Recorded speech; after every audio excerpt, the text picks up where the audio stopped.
Edmonton, Alberta, thousands of Indigenous people converged Monday on the small Alberta prairie community of Maskwacis to hear a long-awaited apology from Pope Francis for generations of abuse and cultural suppression at Catholic residential schools across Canada.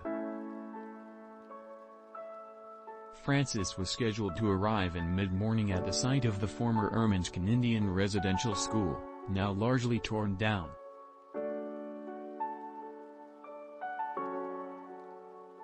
He planned to pause at the sites of the former school and nearby cemetery before speaking in a large open area to school survivors, their relatives and other supporters.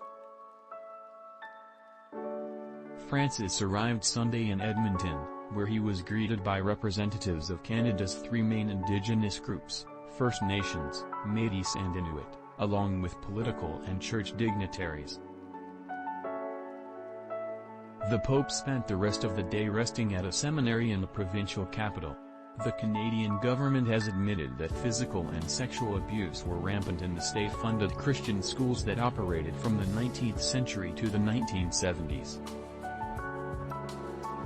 Some 150,000 Indigenous children were taken from their families and forced to attend in an effort to isolate them from the influence of their homes, native languages and cultures and assimilate them into Canada's Christian society.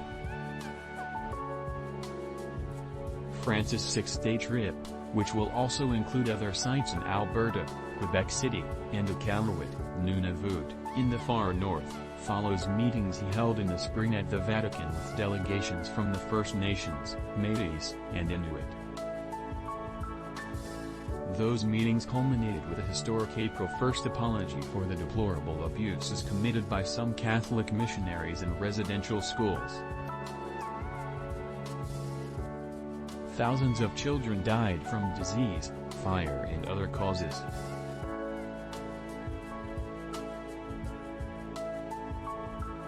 The discoveries of hundreds of potential burial sites at former schools in the past year has drawn international attention to the legacy of the schools in Canada and their counterparts in the United States. Francis is now following through on a commitment to make that apology on Canadian soil. Maskwacis, about an hour south of Edmonton, is the hub of four Cree nations.